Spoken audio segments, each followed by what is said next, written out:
I'm Iron Man. And you were almost Iron Man. Almost Iron Man. You were almost Iron Man. Before Robert was announced, it was rumored, and we've heard since, that you were considered for the role. What happened?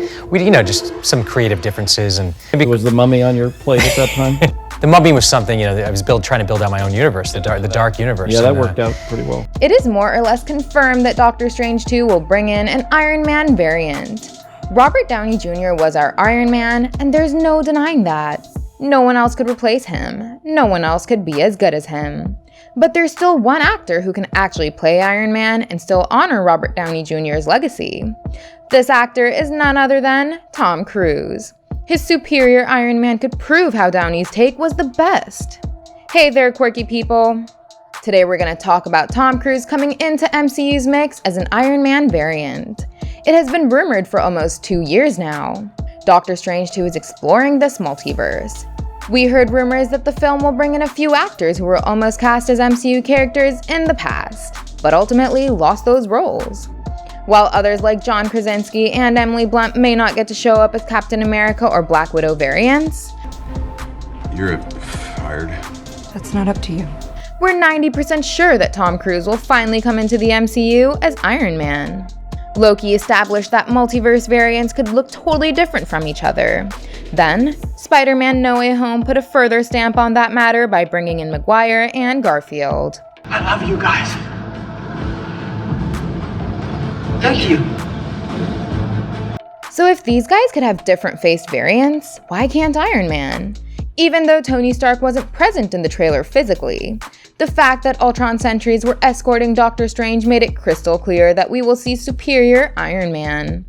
And who better than Tom frickin' Cruise to take the baton from Robert Downey Jr.? Done black and white, done perhaps French noir. Sure. I like this. They've had a rivalry for bagging roles in the past. You're a Head and Shoulders commercial gone wrong, okay? Downey initially came close to star in 1986's Top Gun. Then Cruise was the first choice to play Charlie Chaplin, a role that bagged Robert Downey Jr. an Oscar nomination. And then Cruise and Downey had the tussle for Iron Man. So really, Cruise playing the gig would be quite poetic. Marvel is not bringing RDJ back after his universe-saving sacrifice. It was arguably the best, most heroic sacrifices we've ever seen in any movie. After that, if he has to return, and it is a big if, then he'd only be back in the Secret Wars event.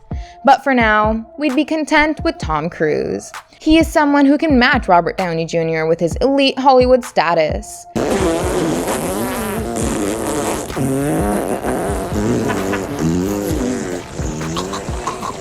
Back in 2007, he turned down the role due to creative differences. That you were considered for the role. What happened? just some creative differences, and I was reading other scripts. So that would be solved, as now he'd be the perfect candidate to deliver a totally different variant of Iron Man. There are many fans who would argue that no one could replace Robert Downey Jr. as Tony Stark. I know, right? And nobody could even come close to playing the character in a better way.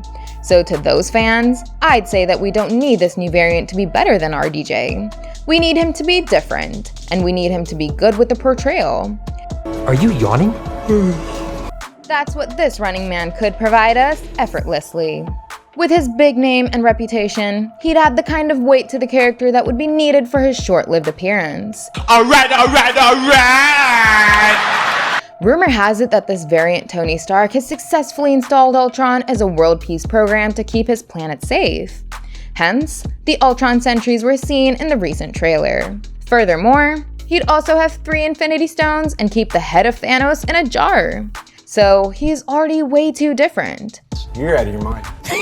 You know what? I'm starting to like it though. Woo! As the name suggests, he will be superior in terms of his achievement. But that doesn't mean he'd be better. What his description tells me is that this version will be ruthless and rather extreme. I mean, keeping the head of Thanos in a jar as a trophy is a crazy show of power. So he probably is an even bigger egomaniac than MCU's Tony. I couldn't have done it without you, Sloan. Really? No, Ed, of course I couldn't. A nutless monkey could do your job. And being a part of the Illuminati squad, his ideals would lead him to lose against the Scarlet Witch. Now go get drunk and take credit at all the parties. I would never do that to you. Joking. Yeah. There he is. Robert Downey Jr.'s Tony Stark was flawed in his own way. If anybody, Pepper, doesn't like it, there's the door. But he was always ready to sacrifice himself in the need of the hour. Just do it! You die! Push it!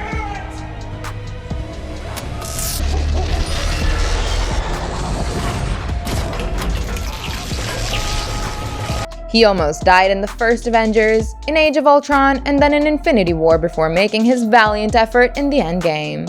I hope they remember you.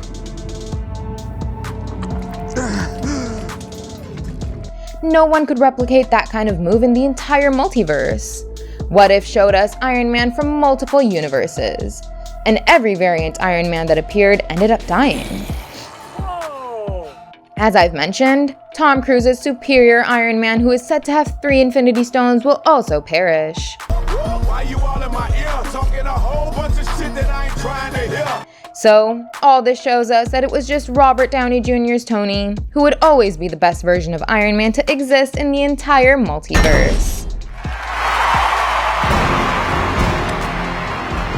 Not even the great Tom Cruise with an Iron Man that has even bigger achievements could prove to be better than Downey. And that will be the true honor for Downey's character. Are you excited to see Tom Cruise's Iron Man in Doctor Strange 2? Let us know your thoughts in the comments. Give us a thumbs up and hit the subscribe button if you enjoyed the video.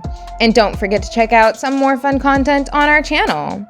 Thank you, and I'll see you in the next one. Goodbye!